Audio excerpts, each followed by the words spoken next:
थोड़े समय में मैं बाइबल से आपको कुछ बताऊंगा जो परमेश्वर ने मुझे सिखाया है। टॉपिक जो मुझे मिला है वो है फैमिली प्रेयर, पारिवारिक प्रार्थना। और पारिवारिक प्रार्थना का क्या महत्व है हमारे जीवन में वो हम आज सीखेंगे। सबसे पहले हमें पता होना चाहिए कि व्हाट इज प्रेयर। प्रार्थना है क्या? प्रार्थना है इज कम्युनिकेशन। प्रार्थना इज कम्युनिकेशन विद गॉड। जब हम परमेश्वर से कम्युनिकेट करते हैं, बात करते हैं, परमेश्वर से बात करने को हम प्रार्थना कहते हैं। जब हम वचन पढ़ते हैं तो परमेश्वर हमसे अपने वचन के द्वारा बात करता है। जब हम प्रार्थना करते हैं तो हम परमेश्वर से बात करते हैं। फिर हमें ये पता होना चाहिए कि हमें प्रार्थना क्यों करनी है। Why we have to pray. परमेश्वर का वचन इस प्रकार से हमें बताता है। पहला थिस्सलुनीकियों 5:17 में लिखा है, निरंतर प्रार्थना में लगे रहो। ये परमेश्वर की आज्ञा है। ना केवल यहाँ पे लिखा है बल्कि बहुत जगह वचन में हम जब बाइबल पढ़ते हैं तो हम देखते हैं कि बहुत सी ऐसी आयतें हैं जिसमें कि परमेश्वर हमें आज्ञा देते हैं कि हमें प्रार्थना को करना है। और ना केवल नए नियम में बल्कि पुराने नियम में भी बहुत सी ऐसी आयतें हमें मिलती हैं। अब टाइम नहीं मैं आपको पढ़ाऊँ। बहुत सी ऐसे आयतें हैं जिसमें हम देखते हैं कि प्रभु हमसे कहते हैं कि हमें प्रार्थना करनी है। और प्रार्थना का जीवन जो था वो सबसे स्ट्रांग मैंने बाइबल में देखा वो यीशु मसीह का था। हमें प्रभु यीशु मसीह से सीखना है कि हमें प्रार्थना करनी है। वो स्वयं परमेश्वर होकर प्रार्थना करते थे, तो हम तो साधारण मनुष्य, हमें प्रार्थना क्यों नहीं करनी चाहिए? हमें प्रार्थना करनी चाहिए। पहला कुरिन्थियों 6:17 में इस प्रकार से लिखा है, हम पढ़ेंगे। पहला कुरिन्थियों 6:17 में इस प्रकार से लिखा है, जब हम प्रार्थना करते हैं, जब हम उसके साथ संगति करते हैं, और जो प्रभु की संगति में रहता है वह उसके साथ एक आत्मा हो जाता है। यही एक माध्यम है जिससे हम परमेश्वर के साथ एक आत्मा हो जाते हैं। जब हम प्रार्थना करते हैं, जब उसकी संगति करते हैं, और जब हम उसके साथ एक आत्मा हो जाते हैं, तभी हमारे जीवन में बदलाव आते हैं, तभी हमारे जीवन में चंगाई आती है। इसलिए हमारे जीवन में प्रार्थना बहुत ही ज़्यादा ज़रूरी है। स्वयं यीशु मसीह प्रार्थना में लगे रहते थे। लूका की 6:12 में इस प्रकार से लिखा है, चेलों को चुनने से पहले प्रभु यीशु मसीह ने पूरी रात प्रार्थना की। हमें भी प्रार्थना करना है, ये परमेश्वर की आज्ञा है। अब हम आगे बढ़ते हैं। अब जो सबसे महत्वपूर्ण बात मैं आपको बताने जा रहा हूँ, importance of family prayer in our life. हमारे जीवनों में हमें फैमिली प्रेयर एज ए परिवार के रूप में प्रार्थना क्यों करना है? परमेश्वर के वचन में लिखा है, जहाँ 2 या 3 मेरे नाम से इकट्ठा होते हैं वहाँ मैं मौजूद होता हूँ। इसका मतलब जब हम फैमिली प्रेयर में बैठते हैं तो उस परमेश्वर के वायदे के अनुसार परमेश्वर यीशु मसीह हमारे बीच में मौजूद होते हैं। आमीन, हालेलुया। परमेश्वर का वचन हमें ये बताता है कि जब 2 जन एक बात पे एक मन होके कुछ मांगते हैं तो वो उनके लिए पूरा हो जाता है। इसका मतलब फैमिली प्रेयर्स आर पावरफुल। जब हम इकट्ठे होके एक मन होके प्रार्थना करते हैं तो हमारी दुआएं यकीनन सुनी जाती हैं। आमीन। हम पतरस से सीखते, हम पतरस के साथ जब एक वाक्य हुआ, जब पतरस कारागृह में बंद था, उस समय उसकी जो फैमिली थी, जब उस समय उसकी जो फैमिली थी वो कलीसिया थी। उसके साथी थे वो क्या कर रहे थे उस समय? वो लौ लगाकर प्रार्थना कर रहे थे। तो तब परमेश्वर ने क्या किया? अपने डिवाइन हेल्पर को, एक एंजल को वहां भेज दिया और पतरस कारागृह से आजाद हुआ। इसका मतलब क्या है? जब हम इकट्ठे बैठ के एक फैमिली में प्रेयर करते हैं, परमेश्वर हमारे लिए डिवाइन हेल्पर्स को, एंजल्स को भेज देता है। आमीन। पौलुस और सिलास जब दोनों मिल के आराधना कर रहे थे, दोनों मिल के परमेश्वर की स्तुति कर रहे थे, तब क्या हुआ? एज ए फैमिली तब क्या हुआ? तब एक बड़ा भूडोल आया और क्या हुआ? जेल का दरवाजा खुल गया। वहां पे भी एक बड़ा काम हुआ। इसका मतलब जब हम फैमिली में प्रेयर करते हैं वो प्रेयर्स सुनी जाती हैं, वो प्रेयर्स पावरफुल होती हैं। इस बात को समझने के लिए कि family prayers are powerful, they are very important, हमें एक आयत को पढ़ने की जरूरत है। लेवी व्यवस्था 26:8। लेवी व्यवस्था 26:8। मैं थोड़ी जल्दी जल्दी बोलूंगा क्योंकि समय कम है और मेरे को काफी कुछ। तुम में से 5 मनुष्य 100 को और 100 मनुष्य 10,000 को खदेड़ेंगे। एक बार फिर पढ़ें। तुम में से 5 मनुष्य 100 को और 100 मनुष्य 10,000 को खदेड़ेंगे। जब जब 5 मनुष्य इकट्ठे होकर प्रार्थना कर रहे हैं तो कितनों को खदेड़ेंगे? 100 को। 100 को। और जब 100 बैठे तब 10,000 को। 10,000 को। मतलब रेशो 1:20, मतलब एक बंदा 20 को खदेड़ेगा और दूसरे में रेशो है एक बंदा 100 को खदेड़ेगा। मतलब जब हम इकट्ठे बैठ के प्रार्थना करते हैं, शैतान की ऐसी कोई ताकत नहीं है जो चल पाए, हम उसको निरस्त कर सकते हैं। जितने ज्यादा लोग फैमिली प्रेयर में बैठेंगे उतनी ही पावरफुल आपकी फैमिली प्रेयर होगी। इसका मतलब ये है, मैं ये समझता हूँ कि अगर जॉइंट फैमिली है आपकी, आप नाना नानी दादा दादी मामा मामी इकट्ठे हैं, तो आप इकट्ठे बैठ के प्रार्थना करें, वो पावरफुल होगी प्रेयर। आमीन।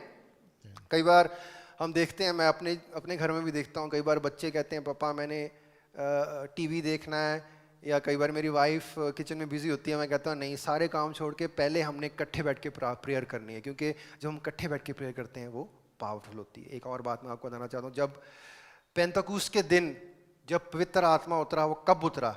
जब 120 लोग मिल के बैठ के प्रार्थना कर रहे थे। आमीन। तो अब अगर आप चाहते हैं कि आपके जीवन में बड़े काम हो, आप पवित्र आत्मा से भरें, बड़े बड़े बंधन आपके घर में से टूटें, आपको हम सबको मिल के प्रार्थना फैमिली प्रेयर जरूर करना है। परमेश्वर के वचन नीति वचन 22:6 में इस प्रकार से लिखा है। ये मैं आपको इसलिए बता रहा हूँ कि कई बार हम देखते हैं बच्चों को, जब छोटे बच्चे हैं उनको कहते हैं प्रेयर में नहीं बैठना, क्योंकि वो डिस्टर्ब कर देते हैं कई बार।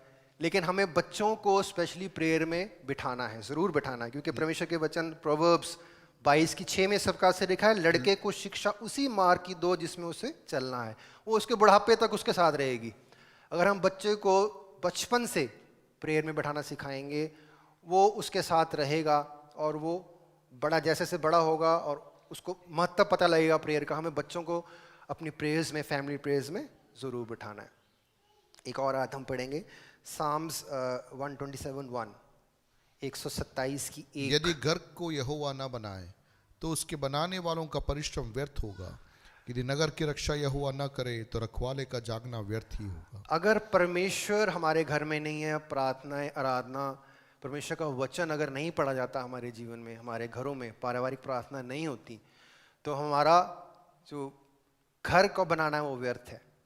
जब तक घर को यहोवा ना बनाए, उसकी प्रेजेंस हमारे जीवन में ना हो, वो सब कुछ व्यर्थ है। इसलिए हमें इकट्ठे बैठ के प्रार्थनाएं करनी बहुत ज़रूरी हैं। मैं आपको एक रिक्वेस्ट करना चाहता हूँ, आप एक फिक्स टाइम अपनी पारिवारिक प्रार्थना के लिए दें, एक फिक्स जगह, एक फिक्स्ड रूम रखें। प्रभु यीशु मसीह भी एक फिक्स जगह पे प्रार्थना करते थे। जो वचन पढ़ते हैं हम देखते हैं कि प्रभु यीशु मसीह कहाँ जाते थे प्रेयर करने के लिए? एकांत में, पहाड़ पे जाते थे प्रार्थना करने के लिए। भोर को सुबह उठ के जल्दी प्रार्थना करते थे। तो हमें भी एक फिक्स टाइम रखना है जब हम अपने परिवार के साथ बैठ के प्रार्थना करें। एक फिक्स्ड रूम रखें जिसको आप प्रेयर रूम कहें, उसमें बैठ के परमेश्वर से प्रार्थना करें और एटलीस्ट 3 बार प्रार्थना करें, सुबह और दोपहर को और शाम को। एक आयत पढ़ेंगे साम्स 55 की 17, जिसमें दाऊद कहता है, मैं भोर को, मैं सांझ को, भोर को, दोपहर को, तीनों पहर में दुहाई दूंगा और कराहता रहूंगा। तो यहाँ दाऊद कहता है मैं 3 टाइम प्रार्थना करूंगा और परमेश्वर मेरी सुन लेगा। हमें 3 टाइम प्रार्थना करना है, एटलीस्ट 3 टाइम प्रार्थना करना है। तो एक और आयत हम पढ़ेंगे। कई बार मैं आपकी बात नहीं कर रहा, मैंने कई जगह पे देखा है, मुझे पता है आप सब पारिवारिक प्रार्थना करते हैं, हम भी करते हैं, लेकिन फिर भी मैं बताना चाहता हूँ, कई बार हम ऐसा करते हैं कि प्रार्थना को जैसे गाड़ी के पीछे स्टपनी पड़ी होती है वैसे इस्तेमाल करते हैं। जब कोई परेशानी मुसीबत आई तो हम स्टपनी निकाल के लगा लेते हैं, प्रार्थना करते हैं, और फिर जब वो प्रॉब्लम दूर हो जाती है तो हम प्रार्थना करना बंद कर देते हैं। ऐसे हमें नहीं करना। हमें प्रतिदिन परमेश्वर के अनुग्रह के सिंहासन के निकट आना है, ताकि उचित समय पे जब हमें परमेश्वर की मदद लेनी है तो हमें मिले। एक आयत पढ़ते हैं हम, इब्रानियों 4 की 16, इसमें इस प्रकार से लिखा है कि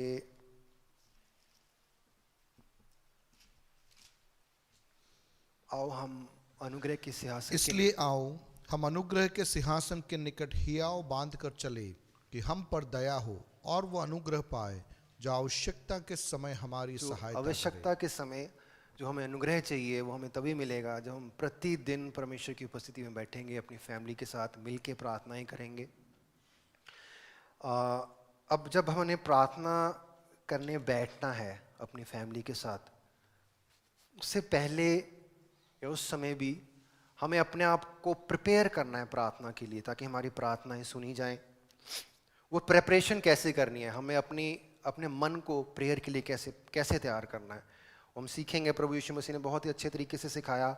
मरकुस 11:25 में पहले पढ़ेंगे, फिर मैं आपको एक्सप्लेन करूंगा how to prepare ourselves for prayer, ताकि हमारी प्रार्थनाएं जो हैं व्यर्थ ना जाएं और वो सुनी जाएं। और जब कभी तुम खड़े हुए प्रार्थना करते हो, तो यदि तुम्हारे मन में किसी के प्रति कुछ विरोध हो तो क्षमा करो, इसलिए कि तुम्हारा स्वर्गीय पिता भी तुम्हारे अपराध क्षमा करे।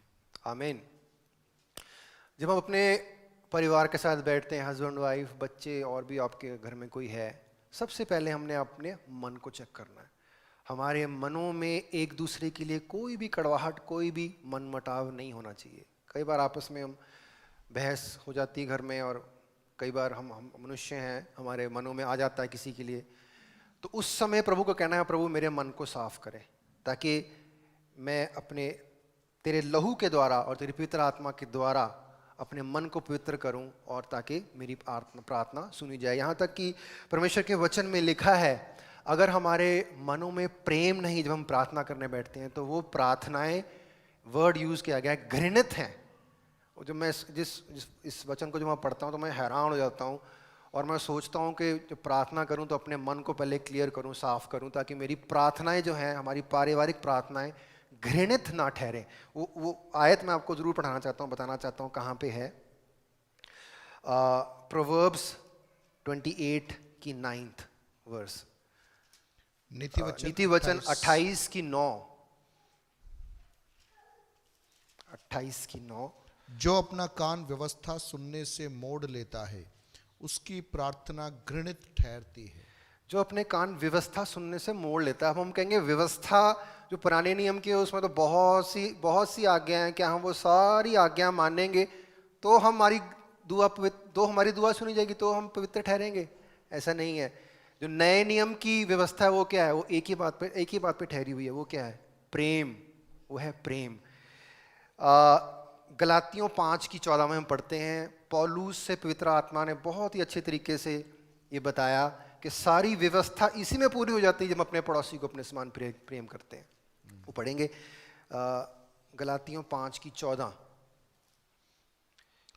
सॉरी, मैं थोड़ा समय क्योंकि सारी व्यवस्था इस एक ही बात में पूरी हो जाती है, तू अपने पड़ोसी से अपने समान प्रेम रख। अपने पड़ोसी से अपने समान प्रेम रख।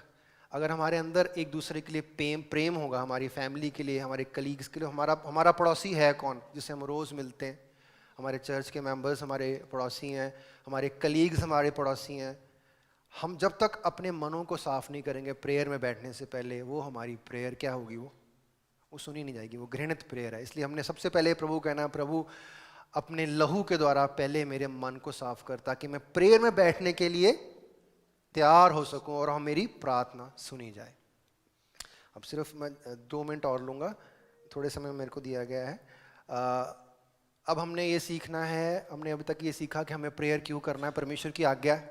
दूसरी बात हमने सीखी फैमिली प्रेयर का महत्व क्या है। जब हम प्रार्थना इकट्ठे बैठ के करते हैं, एक मन होकर प्रार्थना करते हैं, वो प्रार्थनाएं सुनी जाती हैं, वो बंधनों को तोड़ती हैं। तीसरी बात मैंने आपको बताई कि प्रेपरेशन फॉर दी प्रेयर, अपने आप को प्रेयर के लिए तैयार कैसे करना है। अब चौथी बात जो मैं आपको बताना जा रहा हूँ, बस 2 मिनट में लूँगा, ज़्यादा समय नहीं लूँगा। जो लास्ट बात बताना चाहता हूँ वो ये है कि हमने जब प्रेयर करनी है, वैसे भी जब आप प्रेयर करते हैं, जब फैमिली प्रेयर भी करते हैं, हमने मांगना क्या है? ज़्यादातर हम क्या मांगते हैं? दुनियावी चीज़ें मांगते हैं। प्रभु ये मिल जाए, प्रभु वो मिल जाए, ये हो जाए, वो जाए मेरे जीवन में, मुझे अच्छी जॉब मिल जाए। दुनियावी चीज़ें हम मांगते हैं, लेकिन हमने दुनियावी चीज़ें नहीं मांगनी। अंत का समय हमें क्या मांगना है? परमेश्वर के वचन में लिखा है, अगर दुनियावी चीज़ें आपको चाहिए ना, आपने क्या मांगना है? मत्ती 6:33 में इस प्रकार से लिखा है, पहले उसके धर्म और राज्य की खोज करो तो ये सब चीज़ें तुम्हें मिल जाएंगी। हमें उसके मांगने की ज़रूरत ही नहीं है। हमें सिर्फ ये कहना, प्रभु तेरे धर्म और राज्य की खोज कर पाऊँ, ताकि तेरे को मैं ग्रहण योग्य ठहरूं। अब धर्म और राज्य क्या है? व्यवस्था विवरण की पुस्तक में जब हम पढ़ते हैं 6:25 में क्या लिखा हुआ है, पढ़ें जरा, हम पता लगेगा धर्म है क्या। और यदि हम अपने परमेश्वर यहोवा की दृष्टि में उसकी आज्ञा के अनुसार इन सारे नियमों के मानने में चौकसी करें तो यह हमारे लिए धर्म है। मतलब धर्म क्या है? हमने परमेश्वर से क्या मांगना है? प्रभु मैं तेरी आज्ञाओं में बना रहूं, तेरे वचन में बना रहूं, यही मेरे लिए धर्म है। व्यवस्था विवरण 6:25 में क्या लिखा है? धर्म क्या है? परमेश्वर की आज्ञाओं में बने रहना। और मैं आपको बताना चाहता हूं, हम अपनी ताकत से परमेश्वर की आज्ञाओं में बने नहीं रह सकते, हमें अनुग्रह की जरूरत है। आप ये ना कहें प्रभु अनुग्रह करें कि मुझे ये मिल जाए, प्रभु अनुग्रह करें मुझे वो मिल जाए। हमें क्या कहना है? प्रभु अनुग्रह करें कि तेरी आज्ञाओं में बना रहूं, प्रभु अनुग्रह करें कि मैं तेरे वचन में बना रहूं। एक और अब हम ये भी कह सकते हैं, ये तो पुराने नियम में लिखा हुआ है धर्म, आप परमेश्वर की आज्ञाओं में मानो। हम नए नियम से भी देखते हैं, रोमियो 6:16 में क्या लिखा है?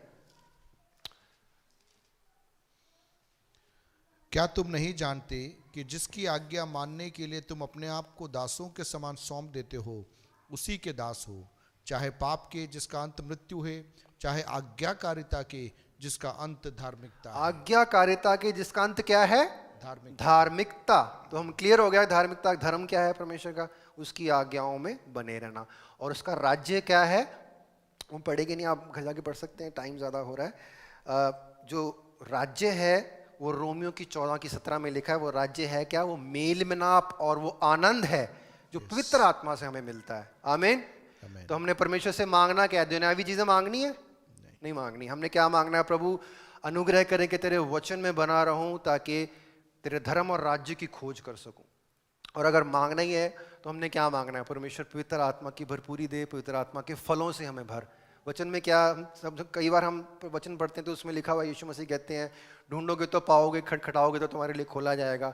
उस समय प्रभु यीशु मसीह दुनियावी चीज़ों के बारे में नहीं कह रहे थे। हम पढ़ते हैं एक और आयत पढ़ें, लूका 11:10। क्योंकि जो कोई मांगता है उसे मिलता है, और जो ढूंढता है वो पाता है, और जो खटखटाता है उसके लिए खोला जाएगा। अब 11:13 पढ़ें। अतः जब तुम बुरे होकर अपने बच्चों को अच्छी वस्तुएं देना जानते हो तो स्वर्ग के पिता अपने मांगने वालों को पवित्र आत्मा क्यों न देगा? अपने मांगने वाले को क्या ना देगा? पवित्र आत्मा। इस प्रभु यीशु मसीह कह रहे हैं पवित्र आत्मा की भरपूरी मांगना है हमें। पवित्र आत्मा के फलों को हमने परमेश्वर से मांगना है। परमेश्वर से क्या मांगना है? पवित्र आत्मा के फलों से। कि अंत समय है, जब तक हमें यीशु मसीह का स्वभाव नहीं मिलेगा हम यीशु मसीह के साथ जा नहीं सकते। पवित्र आत्मा के फल हैं क्या? यीशु मसीह का स्वभाव ही पवित्र आत्मा के फल हैं, वो ही मांगना है हमने परमेश्वर से। और जो हम ज़्यादातर हम आजकल क्या देख रहे हैं कि बीमारियां हमें घेरे हुए हैं, हमारे घरों में बीमारियां हैं, जहाँ कोविड फैला हुआ है, उसके लिए हमने क्या मांगना है प्रभु से? उसके लिए परमेश्वर के वायदे को हमने परमेश्वर के वायदे को बोलना है। वो वायदा है क्या? उसके कोड़े खाने से हम चंगे हो चुके हैं। अब एक और बात मैं आपको बताना चाहता हूँ। परमेश्वर के वचन इब्रानियों 10 में लिखा है उसके बलिदान चढ़ाने से हम पवित्र भी किए गए हैं। उसके बलिदान चढ़ाने से हम, मतलब उसके कोड़े खाने से हम पवित्र भी किए गए हैं। इसलिए हमें क्या करना है? जो एक बार परमेश्वर ने पवित्र हमें कर दिया, उस पवित्रता को मेंटेन भी करना है, वो हमारा काम है। वो भी परमेश्वर से मांगना है, परमेश्वर हम तेरी पवित्रता में बने रहें और तेरा कोड़े खाना हमारे लिए व्यर्थ ना ठहरे। ये बहुत ही सुंदर तरीके से पवित्र आत्मा ने पौलुस के द्वारा पत्रस के द्वारा ये लिखवाया। पहला पत्रस 2:24 पढ़ें, ये बात क्लियर हो जाएगी। पहला पत्रस 2:24। वह आप ही हमारे पापों को अपनी देह पर लिए हुए क्रूस पर चढ़ गया, जिससे हम पापों के लिए मरकर धार्मिकता के लिए जीवन बिताए, उसी के मार खाने से तुम चंगे हो। क्या करना है हमने? धार्मिकता के लिए जीवन बिताते हुए ये बोलना है, प्रभु तेरे कोड़े खाने से हम चंगे हो सके। ऐसी कोई बीमारी नहीं जो टिक सके हमारे घर में। हमें क्या करना है? प्रभु से मांगना है, प्रभु पवित्रताई का जीवन जीऊं, तेरे वचनों पे बना रहूं, मेरे बच्चे तेरे वचनों में बने रहें, मेरे बच्चे अभी से पवित्रताई का जीवन जिएं, मेरे घर में प्रार्थनाएं होती रहें, मैं तेरे वचन में बना रहूं। और ये सब कुछ करने के लिए हमें परमेश्वर से क्या मांगना है? अनुग्रह मांगना है। इन्हीं वचनों के द्वारा मैं आज जो मुझे टॉपिक दिया गया उसको बंद करता हूँ।